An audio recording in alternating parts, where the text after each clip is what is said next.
साथियों नमस्कार। संसद के मानसून सत्र में शिक्षक भर्ती का मुद्दा उठाने के लिए संसद को ज्ञापन दिया गया है। जी हां, जो संसद को शिक्षक भर्ती 57,000 पदों पर भर्ती का ज्ञापन दिया गया है, जिसमें युक्तियुक्तकरण के खिलाफ मुद्दा उसमें पॉइंट रखा गया है। भर्ती विज्ञापन कब तक जारी होगा, इसको लेकर पॉइंट रखा गया है।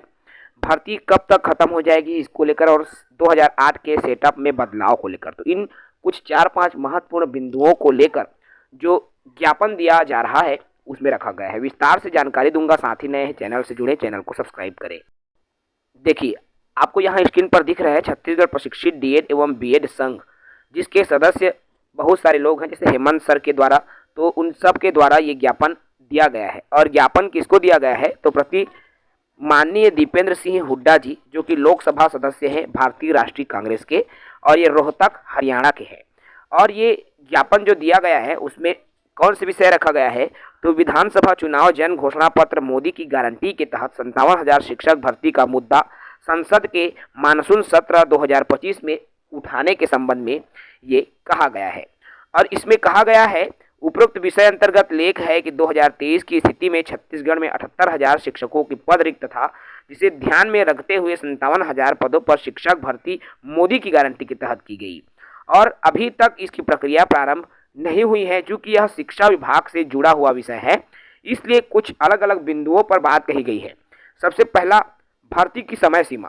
विधानसभा चुनाव पूर्व घोषित मोदी की गारंटी के तहत 57,000 शिक्षक भर्ती 2 साल में पूरा करने की गारंटी की गई थी, लेकिन अभी तक ये भर्ती नहीं निकली है। इनकी समय सीमा बताया जाए।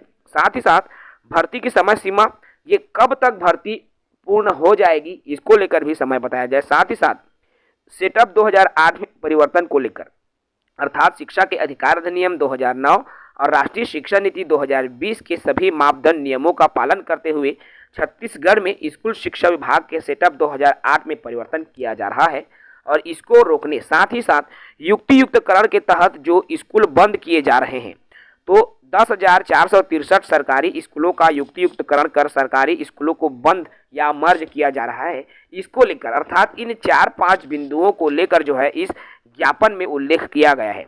अतः आपसे निवेदन है कि इस विषय पर संसद के मानसून सत्र में तारांकित प्रश्न लगा करके मोदी की गारंटी 57,000 शिक्षक भर्ती के लिए मोदी जी की केंद्रीय सरकार और छत्तीसगढ़ सरकार का ध्यानाकर्षण कराने की कृपा करें। तो देखिए साथियों, लगातार सभी संघ के द्वारा, चाहे वो छत्तीसगढ़ प्रशिक्षित शिक्षक संघ हो, जिसमें बहुत सारे सदस्य ये नवीनतम संघ है, या फिर छत्तीसगढ़ प्रशिक्षित डीएड बीएड कला संकाय का संघ हो, या फिर छत्तीसगढ़ प्रशिक्षित डीएड बीएड संघ हो, सभी संघ का एक ही लक्ष्य है, एक ही उद्देश्य है, वो 57,000 शिक्षक भर्ती, जो कि प्रदेश में 1.5 साल से भी अधिक समय बीत गया है और अभी तक इस भर्ती का अता पता नहीं है। और इसी को लेकर लगातार सभी संगठन के साथी सक्रिय नजर आते रहे हैं। इसके पूर्व में अभी एक दिवसीय धरना प्रदर्शन के माध्यम से भी सरकार को अवगत कराने का प्रयास किया। आप जान रहे हैं कि सरकार द्वारा 5,000 पदों पर शिक्षक भर्ती की घोषणा की गई है, जो ऊँट के मुंह में जीरा के समान है। और इस भर्ती पर युवाओं का जो है नकारात्मक रवैया नजर आता है, क्योंकि बहुत ही कम पोस्ट है। आज छत्तीसगढ़ में लाखों युवा जो है डीएलएड डीएड बीएड पास करके बैठे हुए हैं, लेकिन महज 5,000 पदों पर शिक्षक भर्ती बहुत कम भर्ती होती है। इसलिए अब जो है सरकार को बड़ी संख्या में जो 57,000 पद खाली है, जिसमें से 33,000 पदों पर शिक्षक भर्ती की जो घोषणा की गई थी, उन घोषणाओं पर अब अमल करने का समय आ गया है। छत्तीसगढ़ सरकार को शिक्षा विभाग में भी अब जो है शिक्षक भर्ती करना चाहिए, क्योंकि अन्य विभागों में एक एक करके भर्ती प्रक्रिया शुरू हो रही है और इसका समय सारणी व्यापम द्वारा भी जारी कर दिया गया है। तो अब छत्तीसगढ़ में केवल शिक्षक भर्ती ही शेष रह जाती है, जिस विभाग में अभी तक एक भी पदों पर रेगुलर शिक्षक भर्ती नहीं हुई है। इसलिए सरकार से निवेदन है कि छत्तीसगढ़ स्कूल शिक्षा विभाग में भी शिक्षक की भर्ती का विज्ञापन जल्द से जल्द जारी हो, ताकि साथी जो है बेरोजगार युवा, बीएड डीएड पास युवा पढ़ाई करें और सरकारी शिक्षक बन करके देश के विकास में, राष्ट्र के निर्माण में अपनी अहम भूमिका निर्वहन करें। जय हिंद, वंदे मातरम।